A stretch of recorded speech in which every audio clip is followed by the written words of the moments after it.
तो बागी विधायकों पर संजय राउत भी हमलावर है। उनसे खास बातचीत की हमारे सहयोगी मुनीश पांडे ने। ये जो समय मिला है, क्या उसमें आप लोगों की कोशिश रहेगी कि जो बागी एमएलएज हैं उनसे कोई बातचीत की जाए, कोई रणनीति तैयार की जाए? क्योंकि आप लोग जो समय मिला है उसका फायदा उठाने की कोशिश करेंगे, अगर मैं गलत नहीं हूं तो। नहीं, देखो, कोशिश तो जरूर करेंगे। आज भी हमारे संपर्क में लोग हैं वहां से। जब मुंबई में आने की वो कोशिश करेंगे तो उनसे ठीक डायलॉग हो सकता है हमारा। अभी तो 1 सेकंड के लिए, 2 सेकंड के लिए हमें मैसेज मिलता है कि हमको बात करना है, हमको यहां से छुड़ा दो। मुंबई में आएंगे तो यहाँ का माहौल, यहाँ की हवा, यहाँ का पानी, सब कुछ अलग है। मैंने हवा पानी तो अलग है। एक और सुप्रीम कोर्ट ने कहा हुआ है कि 11 तारीख तक जिन एमएलएस को नोटिस गई थी डिस्क्वालीफाई करने के लिए, 16 एमएलएस को, उनको डिस्क्वालीफाई न किया जाए। अच्छी बात है, लेकिन 11 तारीख के बाद तो करना ही पड़ेगा। मौत आज आप टाल सकते हो, कभी ना कभी तो ये क्रिया प्रक्रिया होने वाली है ना। जो 12 एमएलए है जिसके ऊपर ये तलवार लटकी है डिस्क्वालिफिकेशन की, वो हटेगी नहीं, मैं आपको दावे के साथ कहता हूं। ईडी ने आपको समन किया हुआ है एक मामले में, prevention of money laundering act के तहत। क्या आपको अंदेशा था? क्योंकि आपने पिछले कुछ बयानों में आपने लगातार कहा था कि सेंट्रल एजेंसीज का मिसयूज हो रहा है। क्या आपको लगता है? ये अभी जो मुझे नोटिस आया वो मिसयूज ही है ना। मेरे जैसा है, मैंने कभी मनी लॉन्ड्रिंग या क्या है सब पैसों का खेल कभी किया नहीं। ठीक है, आप भेज दीजिए, मुझे मालूम है कहां से इंस्ट्रक्शन जाता है, क्यों जाता है। जो चल रहा है महाराष्ट्र में उनमें एक मैं फ्रंट पर हूं, मेरी पार्टी के लिए, बाला साहब ठाकरे जी की पार्टी के लिए, महाराष्ट्र के लिए। तो मेरा आवाज बंद कर दो। और देखिए, मेरा आवाज आप बंद नहीं कर सकते। आप ईडी की नोटिस भेज दीजिए या मेरी गर्दन उड़ा दो, मैं गुवाहाटी से रास्ते से नहीं निकलूंगा, मैं यहां ही रहूंगा मेरे पार्टी के साथ। आप जितनी भी कोशिश करो, मैं मर जाऊंगा। लेकिन आपने मेरे खिलाफ ईडी लगाया, सीबीआई लगाया, मैं जेल जाऊंगा ना। आप मुझे अरेस्ट कर सकते हो, अभी मैं बैठा हूं शिवसेना भवन में, आप आइए, अरेस्ट करो, मुझे बुलाओ, कब आना है, मैं जाऊंगा। और आदित्य ठाकरे लगातार ये कह रहे हैं कि जो बागी विधायक है उनके लिए हमारे दरवाजे खुले हुए हैं। उनसे खास बातचीत की है, सुनिए उसके अंश।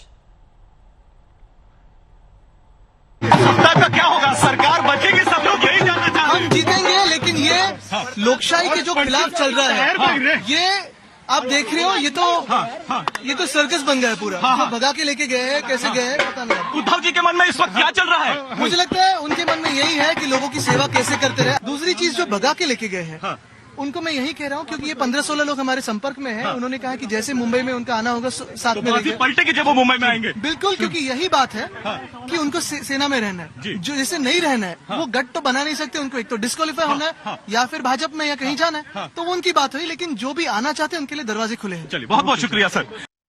इस बीच महाराष्ट्र संघर्ष से जुड़े 2 बड़े अपडेट्स आपको बता दें कि आज एक और बागी विधायक शिंदे कैंप से जुड़ सकते हैं। ऐसी खबरें आ रही हैं कि वो गुवाहाटी पहुंच सकते हैं और साथ ही भगत सिंह कोश्यारी से मुलाकात कर सकते हैं एकनाथ शिंदे। समर्थन वापसी की चिट्ठी सौंपी जा सकती है उनकी ओर से। ये 2 अपडेट्स के साथ हमारे सहयोगी जुड़े हुए हैं, उनका रुख करेंगे। पारस धामा मेरे सहयोगी इस वक्त तमाम जानकारी के साथ मुंबई से जुड़ गए हैं। अशोक सिंघल गुवाहाटी से जुड़े हुए हैं। अशोक, इन्हीं से जुड़े हुए 2 सवाल आपसे।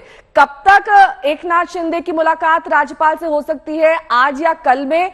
और अभी तक क्यों नहीं फैसला हो पा रहा है समर्थन वापसी की चिट्ठी कब दी जाए या फिर नहीं दी जाए? क्यों इतनी असमंजस की स्थिति है? दूसरा सवाल ये, आदित्य ठाकरे पूरे आत्मविश्वास के साथ ये कह रहे हैं कि 15 से 16 विधायक उनके संपर्क में हैं, जब वो वापस मुंबई आएंगे तो बाजी पलट जाएगी।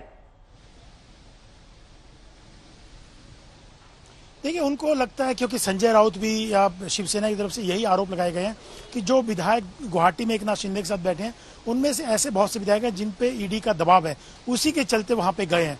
उनके पीछे ये कारण है। दूसरा, उनका ये भी कहना है कि जब वो महाराष्ट्र आएंगे, मुंबई आएंगे, तो बहुत फर्क पड़ेगा। कुछ लोगों को जबरदस्ती यहाँ बिठाया गया है, इसीलिए 15 से 20 विधायक जो हमारे संपर्क में है, तो उनको उम्मीद यही है कि जब वो यहाँ आएंगे तो हमारे पाले में आ जाएंगे। दूसरा, जहां तक समर्थन वापसी की चिट्ठी का सवाल है, समर्थन वापसी को लेके कल खबरें थी कि ये गुट जो है भगत सिंह कोश्यारी से मिलकर के मुंबई में जाकर के कुछ लोग समर्थन वापसी की चिट्ठी लेंगे, फिर टेस्ट वोट की मांग करेंगे, फ्लोर टेस्ट की मांग करेंगे। लेकिन उसके बाद चीजें बदल रही हैं, क्योंकि जो भी इनकी प्लानिंग होगी, क्योंकि बीजेपी के साथ जाएंगे, बीजेपी के साथ सरकार बनाने की बात है, और बीजेपी के लोगों के साथ लगातार इनकी मीटिंग्स भी हो रही है। तो लेकिन कल के बाद एक ये चीजें बदली कि ये लोग चिट्ठी वापसी, समर्थन वापसी की चिट्ठी नहीं देंगे और न ही कोई फ्लोर टेस्ट की मांग करेंगे। बीजेपी भी नहीं करेगी और किसी दूसरी पार्टी, छोटी पार्टी की तरफ से ये कहलवाया जाएगा समर्थन वापसी को लेकर के, फ्लोर टेस्ट को लेकर के। तो उसके बाद क्योंकि बीजेपी और इन सब की भूमिका आएगी, तो ये तमाम चीजें चल रही हैं और रणनीति लगातार बदल रही है, क्योंकि सुप्रीम कोर्ट ने 11 लौटूंगी मैं आपके पास। पारस भी हमारे साथ लगातार जुड़े हुए हैं। पारस, देखिए अब इस पूरे सीन में भगत सिंह कोश्यारी की भी एंट्री हो चुकी है। जो डिसीजन मेकिंग उद्धव सरकार की ओर से की गई है 22 से 24 तारीख पर, उस पर कब तक जवाब मांगा गया है और क्या ये डिसीजन हैं, इन पर क्या जानकारी मिल रही है? दूसरा सवाल आपसे ये कि जो समर्थन वापसी की चिट्ठी एकनाथ शिंदे लेकर पहुंचेंगे, कब तक ये मुलाकात है, इसके बारे में आपको क्या जानकारी मिल रही है? नेहा, 22, 23, 24 ये 3 तारीख थी जब घाई में सारी फाइल्स जो हैं वो पास की गई। ऐसा पहले प्रवीण दरेकर ने भी इल्जाम लगा चुके हैं। भारतीय जनता पार्टी में है, Pravin Darekar leader of opposition है और उन्होंने पहले भगत सिंह कोश्यारी को चिट्ठी लिखी थी कि इसके बारे में 22, 23, 24 तारीख को जो है वो घाई में बहुत सारी फाइल्स, बहुत सारे जीआर जो है वो पास किए गए थे। क्यों किए गए थे, ये बहुत बड़ा सवाल है। तो इसी के इर्द गिर्द जो है अब राजनीति घूमेगी, क्योंकि एक तरफ भगत सिंह कोश्यारी पूरी तरीके से स्वस्थ हैं और वापस लौट चुके हैं।